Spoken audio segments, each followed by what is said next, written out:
All right. Previously on The Wildlife. Jeremy's mission.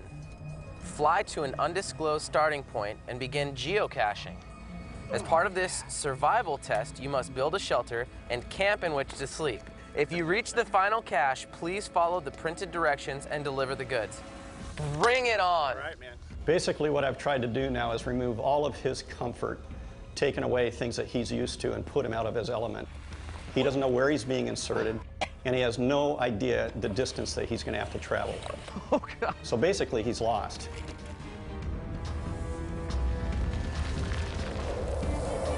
The Wildlife is presented by Fred Meyer.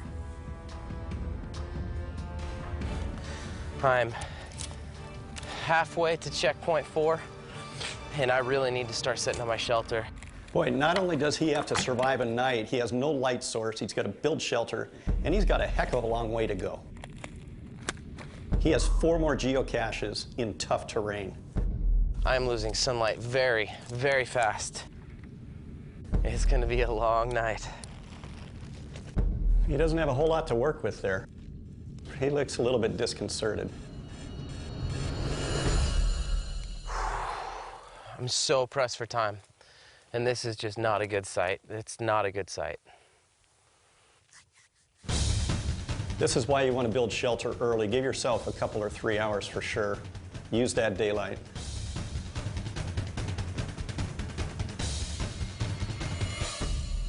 I'm just not getting the angle on my shelter that I want. And this is not pretty. It's going to be hard to lay stuff on there. Okay, one more change of plans, but not a very drastic one. And this is okay. You might look at this and think, you know, he's screwing up here, but he's not. You know, he's in an area, again, he's never been. Darkness is approaching fast. Okay. Step 2, ferns. What I don't have is a lot of time or even a whole bunch of resources. I guess I should feel lucky that I even have this. Just keep smiling. Still got a lot to do on my shelter, and then I'll start a fire.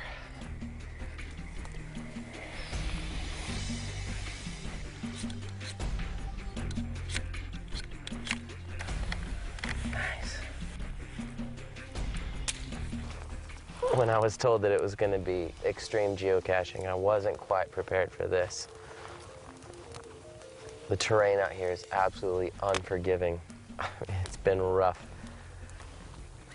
I can't let my fire get too big because, I mean, obviously my shelter's made of wood, but at the same time, I can't let it get too small because this is the only thing that's going to keep me warm tonight. So it's going to be a long night of tending the fire.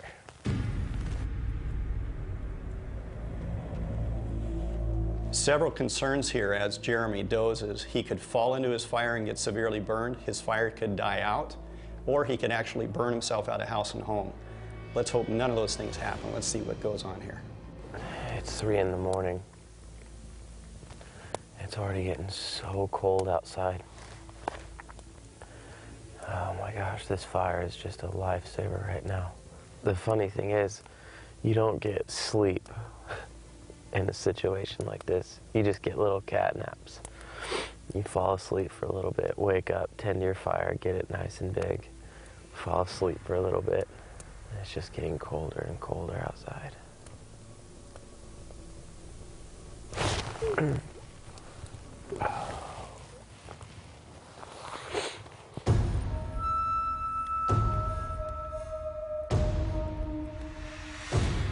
Coming up on The Wildlife. My muscles are just not quite doing what I'm telling them to do.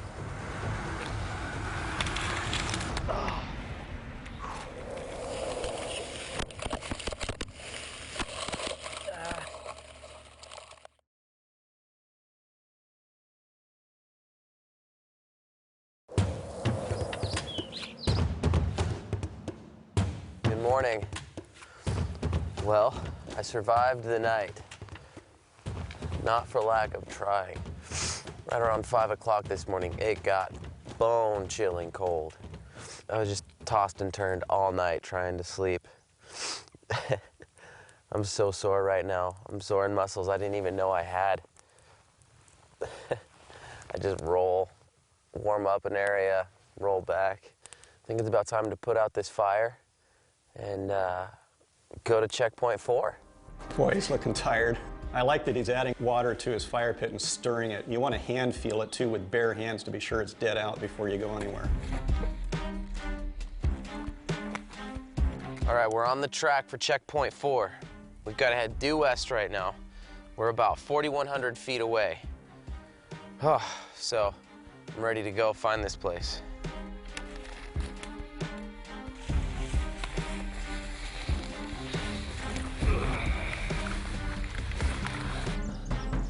This is where I want to head, right up through here.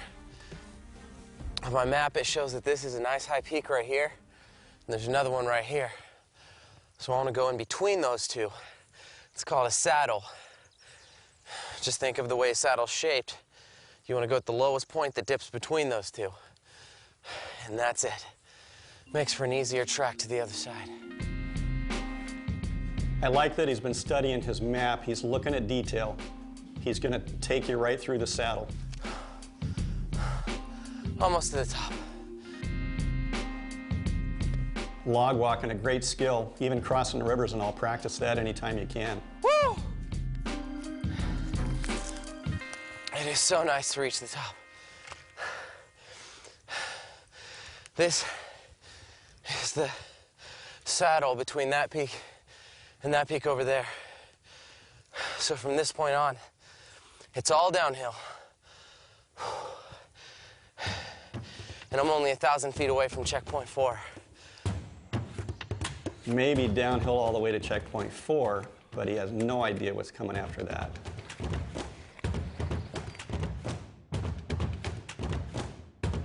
So our bearing's 235, which is straight downhill, right through all that thicket right there.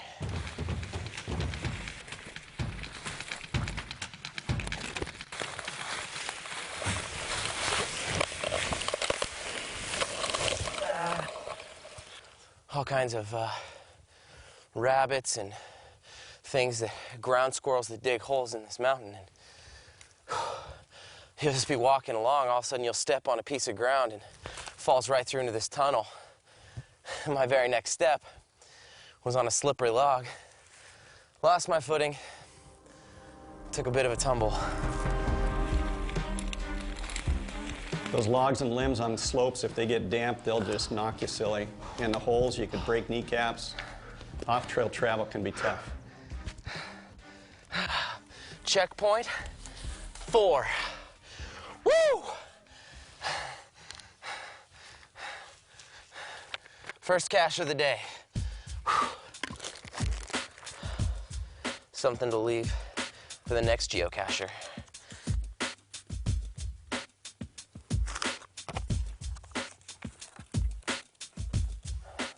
Our next destination is about a mile away as the crow flies. But it's on top of a peak. A big peak. And that's the peak we have to climb. I'm really impressed. He is extremely good at navigating. Picks his targets, gets his info from his GPS and map. This is bushwhacking right here. There is no room in here. Absolutely no room. Everything is just woven together, soaking wet, and covered in thorns. That's that devil's club he's been mentioning. Thorns everywhere. Leaves, stems. You grab it once, that's the last time you'll ever do it.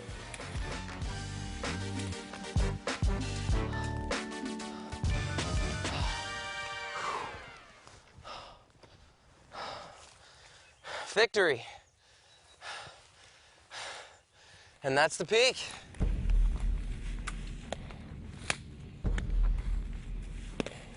It's starting to sink in how hard and how long I hiked yesterday. My muscles are just not quite doing what I'm telling them to do.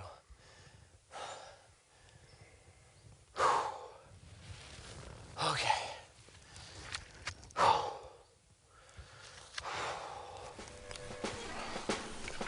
Coming up on The Wildlife. It doesn't even matter, like, my body is exhausted. I've just been tore up by this environment. I've got to dominate these last 2 checkpoints and lock it up.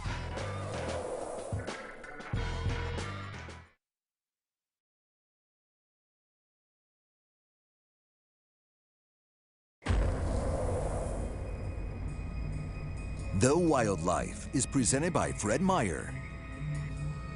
Welcome back to The Wildlife with Jeremy. He's on his way to checkpoint 5 on top of that peak. Let's see how he does. He's got that one and 2 more. Seen a lot of bones and dead animals in all this hiking. Kind of one of the things that it reminds me of is that this is the wild. This is the wilderness. I mean, animals eat animals. Predators attack prey.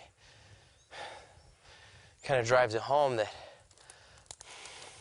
if I'm not careful, if I make a stupid mistake while I'm out here, it could be fatal. That's a really good point. You know, he is almost done. 3 checkpoints to go. He just can't screw up now. 500 more feet to the top of the hill.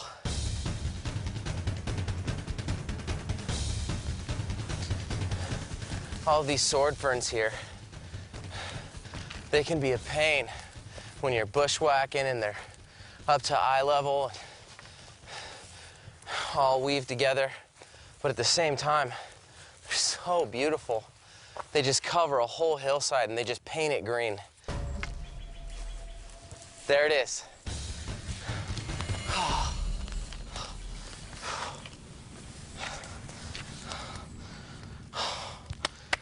Oh, it's about time. This is checkpoint 5. Tell you what, it is so good to see.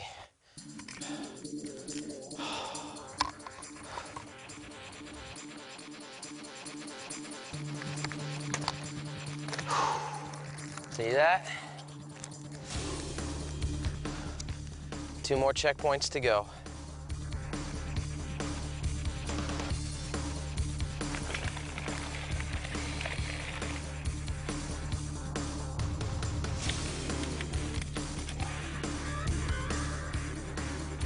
I just can't hit a wall. I really like the calm that I'm seeing with each checkpoint that he gets to. We got to remember, this is extreme terrain, extreme geocaching, if you will, and he has a calm about him at each one that he arrives at, and that's really key. That helps keep him safe, keeps him alert. When you first start something like this big challenge, the mission, oh, you know you've got a long ways to go. There's a lot of checkpoints, but as you're seeing the end start to get nearer and nearer, it just gives you this energy. And I mean, it doesn't even matter. Like, my body is exhausted. My legs are sore. I think I've got a massive blister on my heel, and I've just been tore up by this environment. But I've got to power through. I've got to dominate these last 2 checkpoints and lock it up. He knew in the beginning he was going to have to reach deep inside his soul and figure out what he's made of, and I think he's doing an excellent job with it all. 400 feet, getting close.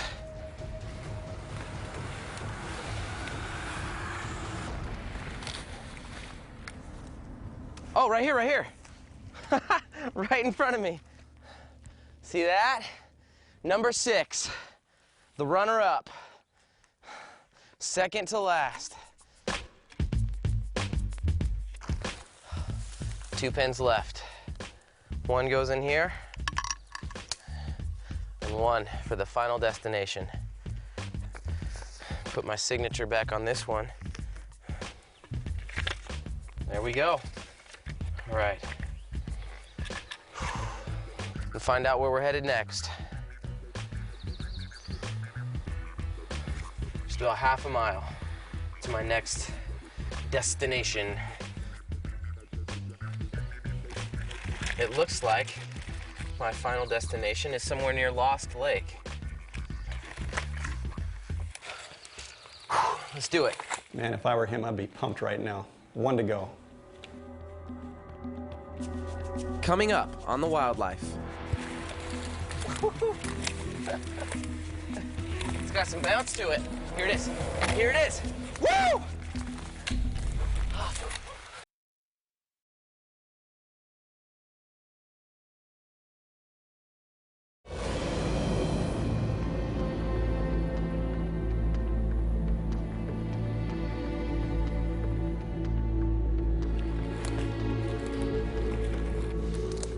My tendency right now with checkpoint 7 so close is to just haul down this mountain and get there. But I have to remember that in a situation like this, survival, rough terrain, the last thing I want to do is get really excited and make a mistake. Something like this could be dangerous because I don't know what's on the other side. I could trip, fall, who knows?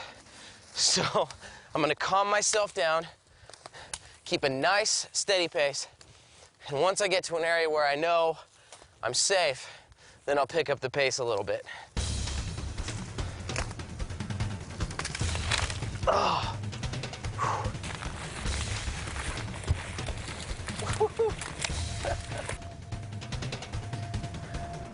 900 feet, right down this hill.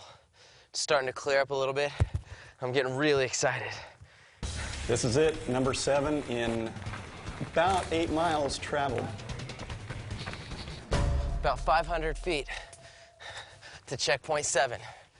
There's this nice, calm trail right here. No more bushwhacking. No more thorny plants to have to fight through. Just 450 feet separating me from my final checkpoint.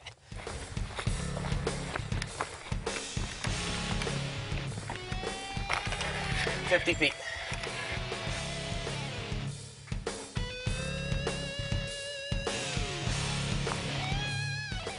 Here it is. Here it is. Woo!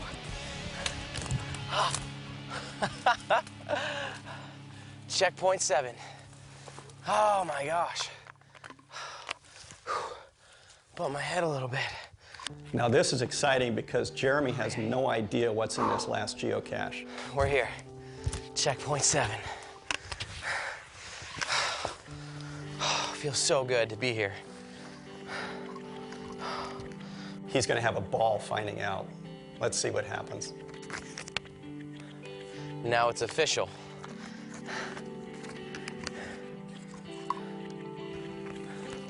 Seventh and final pin for checkpoint 7. Woo! Okay. I've won the honor of presenting a very generous donation to the charity courtesy of Comcast Sportsnet. Congratulations on a job well done. Speaking of a job, holy goodness. This was quite the adventure. And I can only cap it off with saying, I'm out of here. It has been an absolutely amazing ride, and we've had a lot of fun. But I gotta catch my ride out of here.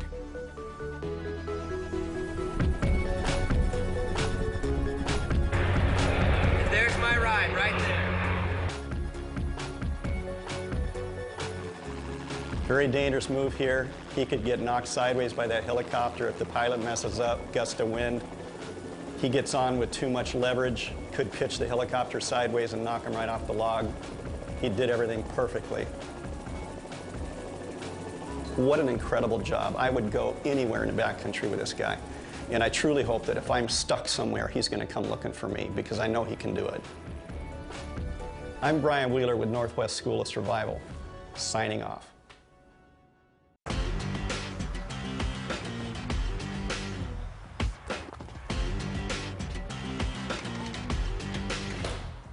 Hi there. How you doing?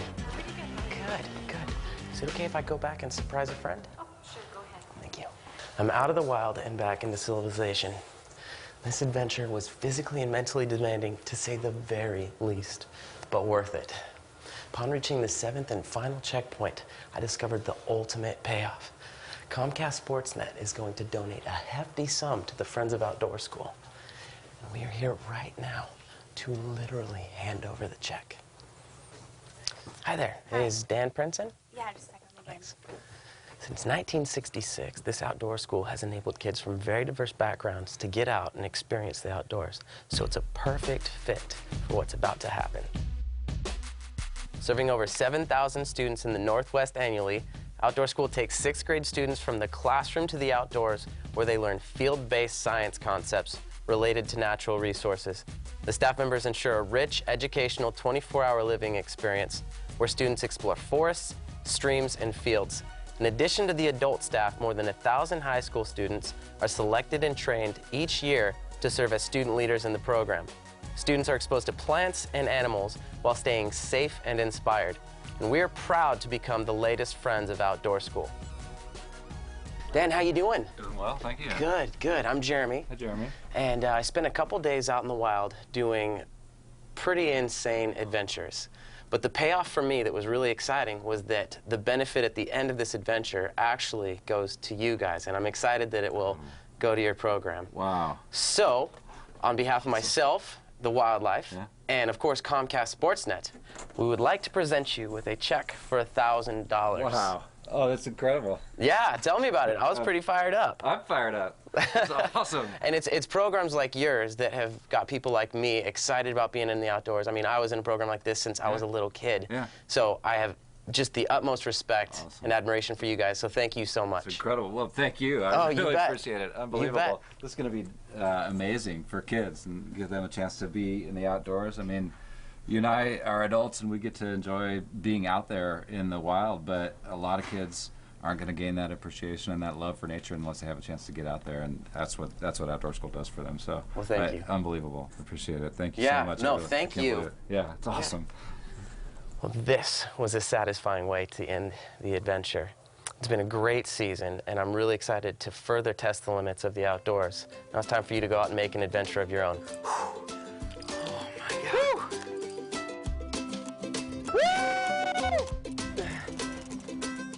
You're looking at a 7-foot sturgeon. Oh, man. Tree service. Whoa. Oh, there it is, right there. Fish on. This is the wildlife. Woo! Here we go. The wind is pushing me all over the place. Oh! If you see a cougar, send her in. Perfect. Woo! Found a trail. The Wildlife has been presented by Fred Meyer. Just kidding.